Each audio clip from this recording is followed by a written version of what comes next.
Hi everyone! Good afternoon! I'm back! This is Sam Brusas and welcome back to my YouTube channel. Oh my gosh! This is it guys, pag-uusapan natin ngayon.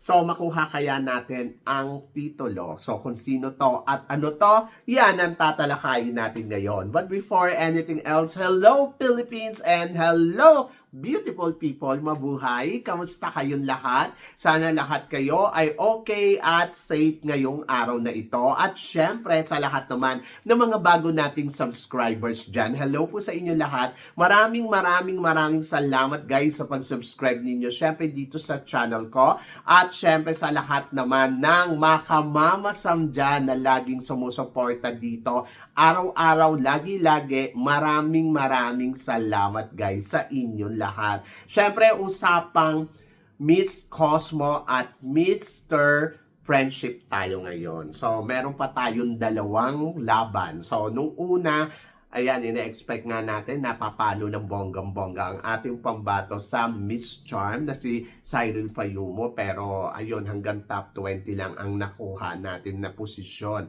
So, thanks God naman, hindi naman na El Tocuyo, diba?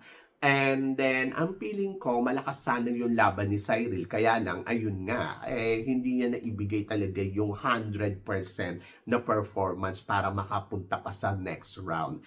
Feeling ko, paborito nila si Cyril dahil yung nanalo siya ng special award ay talaga naman tuwan-tuwa yung organization na siya ang nakakuha ng Best National Costume, di ba?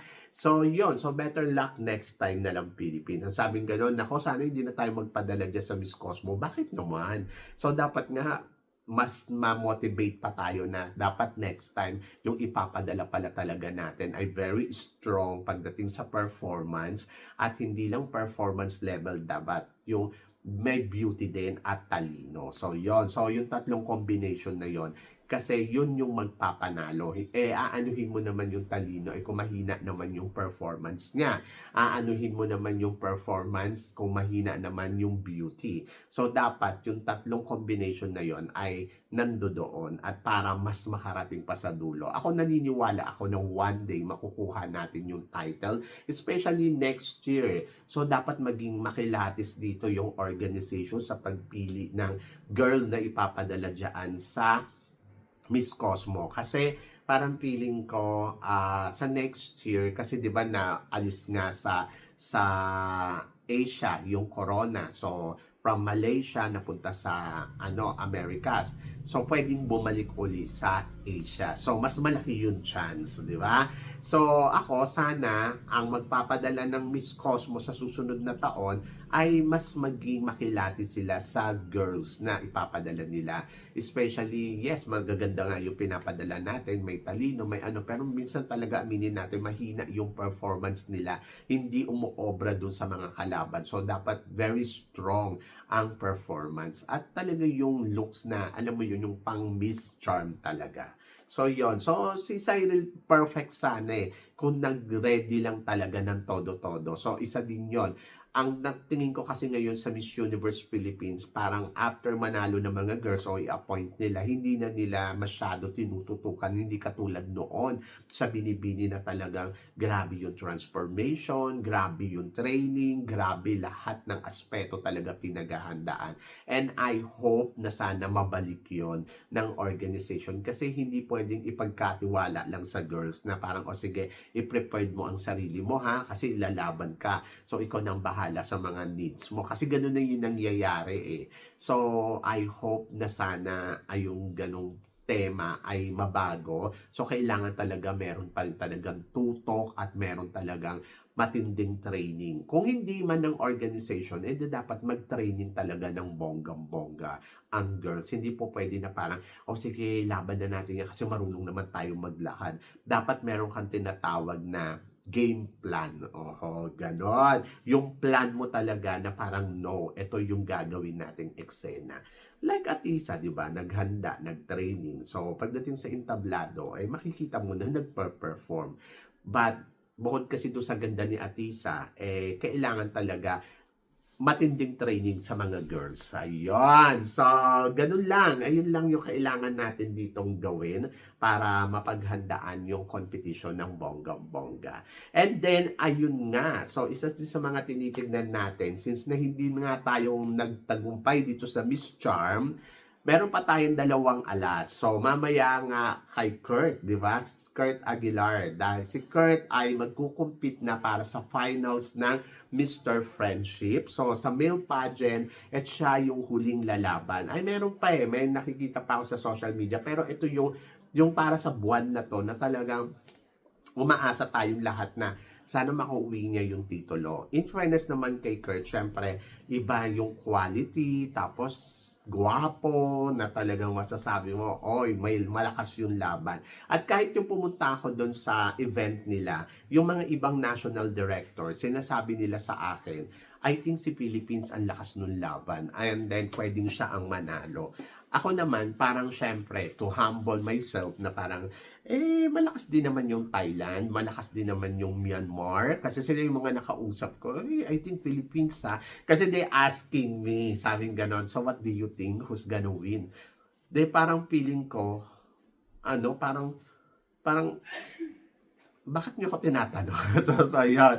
So, anyway, so, sabi nila sa akin, naniniwala daw kasi sila sa mga sinasabi ko. Kasi nga, lalo na yung organization ng Mr. International, kasi nga, sinasabi nga nila sa akin, lahat ng sinasabi mo nagkakatotoo. So, I believe you. So, I trust you. So, sabi ko, I think naman, yung pambato nila, talaga namang malakas din yung laban. Kaya sinabi ko, kung hindi to first, pwedeng title to. So, totoo lang, malakas yung laban ni Chiki.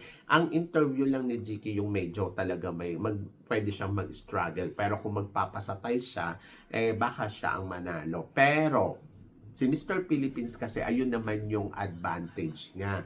Magaling siyang magsalita sa lahat ng mga kandidato dito. Maliban sa kanya, magaling din si Nigeria. Ayun. So, isa din sa mga nakikita ko, pwede din si Mexico. Gwapo din si Mexico. So, sila lang din naman ang maglalaban-laban dyan. Basta si Myanmar, malakas yung laban ni Myanmar, Thailand, Philippines, and ayan nga, si Nigeria at saka si Mexico. So, tignan natin. And then, good luck kay Kurt. I hope na sana maiuwi niya yung titulong Mr. Friendship. So, pag nauwi niya yan, ito yata yung first time na mananalo tayo. Ganon. And then, of course, ayun, looking forward din tayo sa magiging laban ni Chelsea Fernandez. So, ayan nga. So, isang ano pa to, malaking laban sa susunod na linggo sa Saturday na malalaman natin kung sino nga ba ang mananalong Miss Cosmo. So, sa Miss Cosmo, in fairness naman sa kanila, madami silang naging activity sa taong ito. Talagang yung mga girls talaga na ipakita na yung galing nila. At ayun nga, so maswerte kasi lumalaban talaga yung pambato natin. So, sabing ganon, tingin ko daw ba may uuwi ba ni Chelsea Fernandez yung corona ng Miss Cosmo. Alam nyo guys, mahirap mahirap pero ngayon na naiisip ko, pwede siya mag first runner up or title, ganon. So, basta, ayun yung tansya ko. Pero, depende kasi tulad nga ng kay Cyril, di ba? So, Cyril, malakas yung laban, pero kasi, ang naging problema, yung performance niya, hindi na pumalo pagdating doon sa swimsuit competition. Kumbaga, maganda yung performance, pero hindi talaga nag-level up na. Kung titignan mo yung ibang mga candidates, ay grabe yung mga eksena nila. And I hope si Chelsea, sabi nga ni Pia, dapat buo talaga yung mindset mo Yung dapat hindi ka distracted. Dapat buo yung loob mo. Para maibigay mo yung maayos na performance. Pero knowing Chelsea naman, she's a very confident. The way kung paano naman siya umatake, paano naman siya gumalaw. Kaya parang feeling ko, kaya to, di ba? So, yon. So, I'm so excited. Excited ako sa ipapakita. And then, ayun nga, looking forward talaga ako sa magiging eksena niya. Magiging eksena niya kung paano niya ilalaban to ng bonggang-bongga. So, yon. And, I think she prepared sa mga lahat ng aspeto. Ayun yung maganda kay Chelsea Fernandez. Yung alam mo yun, yung matapang niyang ipapakita talaga yung sarili niya. and hindi to distracted, parang feeling ko. So, tingnan natin, di ba? So, ngayon lumalaban sila sa botohan at nangunguna na naman. Diyos ko, umabot na ng 5 million votes. Ang matinding kalaban natin, syempre si Vietnam, ayaw din magpatalo talaga. So, yon nag-aagawan sila ng posisyon. May mga time na nauunahan na siya ni Vietnam, pero bigla na naman sila binabaksakan at ayun nga. So, hindi ko alam kung ang Vietnam ay magbabaksak sa huli. Alam nyo, sa totoo lang, ito yung matindi. Ito yung ayoko dyan sa botohan eh. Yung ikaw na yun nanguna, tapos biglang magbabaksak yung yung kalaban mo ng bonggang-bongga para matabunan ka.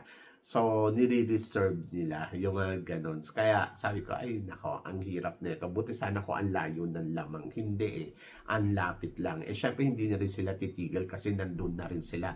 Naka 5 million na rin ang Vietnam eh. So, konti nga lang yung lamang. Thousands lang. So, kaya feeling ko, ay maghihirapan tayo dito. But, sige lang, laban lang. So, ang galing pa rin, di ba? Ngayon, nanguna na naman tayo. Ewan ko mamaya kung sino na naman ang mangunguna. But, good luck kay Chelsea Fernandez and good luck sa lahat ng mga nagkukumpit dito sa Miss Cosmo.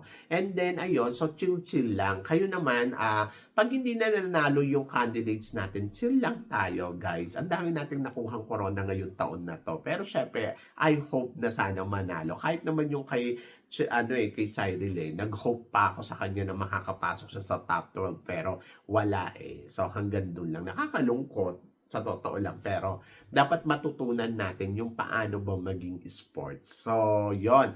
At higit sa lahat, huwag tayo magre-react na, ay naku, cooking show naman dahil hindi na kasama si Philippines.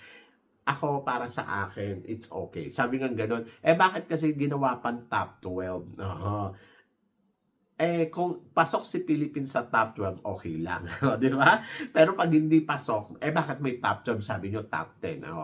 Ayun yung mga mindset natin na dapat i-fix natin ng bonggang-bongga. Kumbaga, just relax. Kung hindi tayo mananalo, it's okay. Pero kung mananalo tayo, di bongga, di ba? So, yun. So, kayo guys, ano guys ang masasabi ninyo dito sa pinag-uusapan natin ngayon? Tingin ba ninyo, mananalo ba tayo dito sa Miss Cosmo? So, please comment below para at least malaman ko naman kung ano naman ang chika mo kung tingin mo mananalo si Kurt at saka si Chelsea Fernandez. So maraming salamat guys sa inyong lahat sa support at pagmamahal na binibigay ninyo syempre dito sa channel ko.